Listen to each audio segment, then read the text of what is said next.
أعوذ بالله من الشيطان الرجيم بسم الله الرحمن الرحيم وصلى الله على سيدنا مولانا محمد وعلى آله وصحبه ومن السلام عليكم ورحمة الله تعالى وبركاته.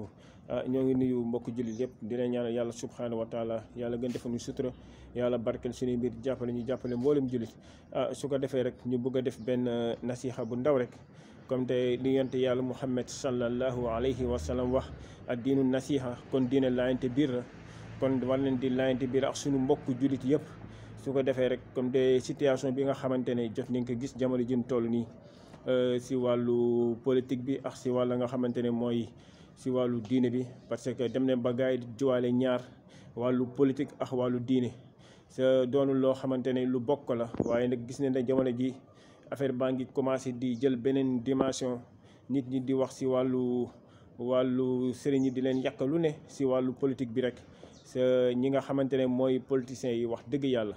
si yàlla taxee rek politiciens yi jarul ñu waruñu jaral ñuy jël di ñàkk kersa ña nga xamante ne mooy suñu kilifa ñun suñuy kilifa yi diine yi am nii mi wàllu njabootu Serigne Touba njabootu El Hadji Malick mi njabootu Abdoulaye Niass mi njabootu Maam Limaamu Laay ak képp kum kunti yi képp kum mën a doon rek ñun njaboot yi dañ leen war a jox cër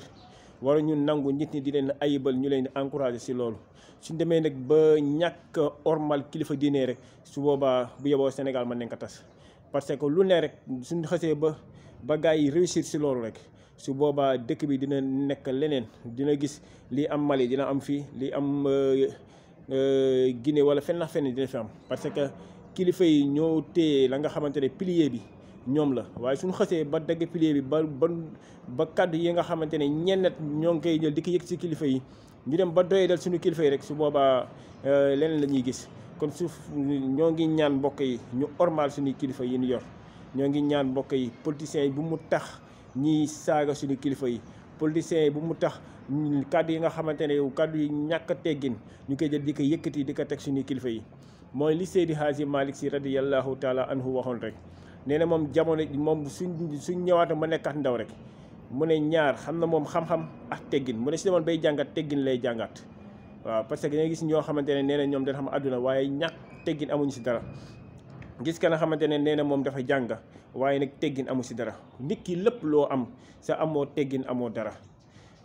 teggin soo ko amee am na lépp si diine lépp teggin la moo tax yàlla subhanahu wa taala bëggul sax ku koy bokkaale wa maa umbiru illa li yabudullaha muxlisina lahu diinahu nafaa kon su ko defee rek kon yàlla yàlla si boppam sax bëggul na jël di ko tënkaat keneen moom lépp looy def rek jàmmu ko te doon jàmm bu sell boo ko boole kenn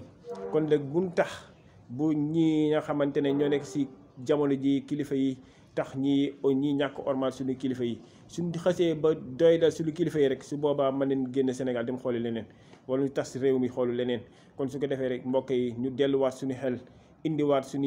suñuy yar bi ñu yoroon dañ ko indiwaat